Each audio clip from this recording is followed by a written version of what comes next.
आज हम डिप्रेशन के एक ऐसे प्रकार के बारे में बात करने वाले हैं जो बहुत सारी महिलाओं की ज़िंदगी को प्रभावित करता है और उनके द्वारा जन्म दिए गए नन्हे-मुन्ने बच्चों की ज़िंदगी को भी प्रभावित करता है।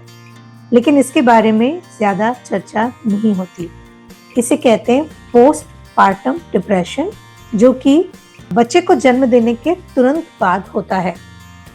यदि पोस्टपार्टम डिप्रेशन की प्राथमिक स्थिति की बात करें तो माँ का उदास रहना, खुद की केयर को लेके भी उदास रहना, बच्चे की केयर को लेके भी उदास रहना, नींद ना आना, समय से सोना नहीं, समय से उठना नहीं, अजीब सी बातें करना, यहाँ से ये शुरुआत हो सकती है। यदि इसे ध्यान न दिया जाए तो एक ऐसी स्थिति आ सकती है जब किसी डॉक्टर की मदद लेना कंपल्सरी हो जाता है और जो सबसे गंभीर स्थिति होती है पोस्टपार्टम डिप्रेशन की, जिसे हम कहते हैं पोस्टपार्टम साइकोसिस। ये बहुत खतरनाक स्थिति होती है। ऐसी स्थिति में कई बार ये संभावना बनती है कि माँ अपने बच्चे को भी नुकसान पहुंचा दे।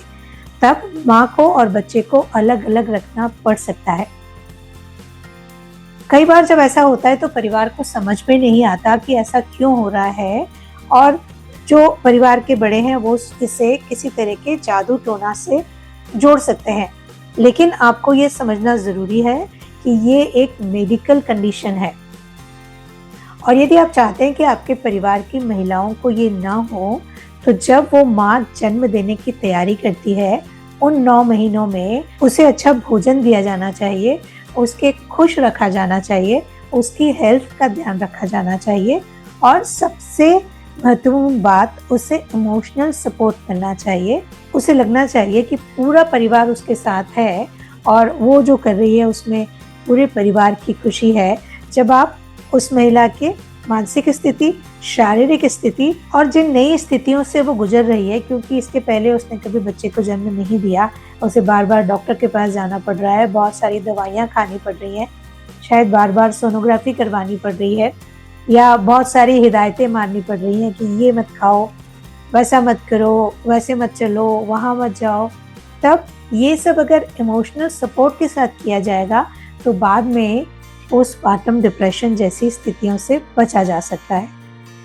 लेकिन हमारे परिवारों में आज भी ये स्थिति है कि घर की जो बुजुर्ग महिलाएं होती हैं वो नई बहुओं को उतनी आसानी से नहीं लेती। उन्हें लगता है कि इन्हें तो बहुत सारी सुविधाएं मिलती हैं, हमारे समय हमने बहुत तकलीफ उठाई थी। लेकिन उनको ये समझना होगा कि उनके समय में उन्होंने बहुत ज़्यादा शारीरिक मेहनत की होगी, इसीलिए किसी भी तरह की स्थितियों से निकल जाना उनके लिए आसान होता होगा। आज के ज़माने में ज़िंदगी बहुत अलग तरह की है और परिस्थितियाँ बिल्कुल अलग हैं। महिलाओं की शारीरिक स्थिति उतनी मजबूत नहीं होती। पढ़ाई के दौरान, काम करने के दौरान और बाकी बाहरी व्यस्तताओं के दौरान उसकी मानसिक स्थिति पर भी असर पड़ता है। तो यदि हम चाहते हैं कि हमारे परिवार की बच्चियां और महिलाएं अपनी पहली डिलीवरी के बाद पोस्टपार्टम डिप्रेशन जैसी मुश्किलों से बचें, तो जब वो जन्म देने की तैयारी करती हैं, उन 9 महीनों में उनका बहुत ध्यान रखें। उनके भोजन का, उनके रहन-सहन का, उनके हाइजीन का और उनके मेंटल कंडीशन का, मानसिक स्थिति का, किसी भी तरह के तनाव से उन्हें दूर रखें। इससे डिलीवरी के बाद माँ की हेल्थ तो अच्छी होगी, एक स्वस्थ बच्चा भी आपके परिवार में आएगा, जिससे आप सब खुश होंगे और आगे न माँ को न बच्चे को किसी तरह की बीमारियाँ होंगी और परेशानियाँ होंगी।